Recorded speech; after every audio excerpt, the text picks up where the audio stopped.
તો છેલ્લા કેટલાય દિવસથી હું વિચારતી હતી લચ્છા પરાઠા ખાવાનો, પણ ટાઈમ જ નહોતો મળતો. તો ફાઇનલી આજે સવારમાં નાસ્તામાં કાંઈ નહોતું, એટલે મેં વિચાર્યું કે મારા માટે હું લચ્છા પરાઠા બનાવી નાખું. આમ તો મેં કોઈ દિવસ બનાવ્યા નથી, આ પહેલી જ વાર છે. એટલે મેં ઘણા વિડીયો જોઈ લીધા અને મેં નક્કી કર્યું હતું કે એક જ ટ્રાયમાં બનાવી નાખવા. જો નહીં બને તો હું સાદા પરાઠા કરી નાખીશ. પણ ખરેખર માતાજીનું નામ લઈને કરવા બેઠી હતી એટલે એક જ વારમાં એકદમ સરસ એવો આ પરાઠું બની ગયું હતું.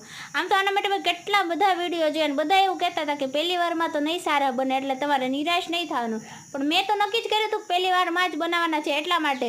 પછી મેં લોટ બાંધતી વખતે એમાં જીરાની સાથે સાથે થોડુંક અજમા પણ નાખી દીધા હતા, કારણ કે મને એનો ટેસ્ટ વધારે સારો લાગે છે એટલા માટે.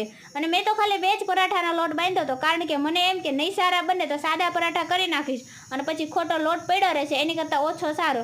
આમથી 2 પરાઠે તો હું ધરાઈ જાઉં છું. તો મેં તો ફટાફટ પરાઠા બનાવવાનું શરૂ કરી દીધું ને ખરેખર પહેલી જ ટ્રાયમાં આટલા મસ્ત અને ટેસ્ટી પરોઠા બનીને તૈયાર થઈ ગયા હતા.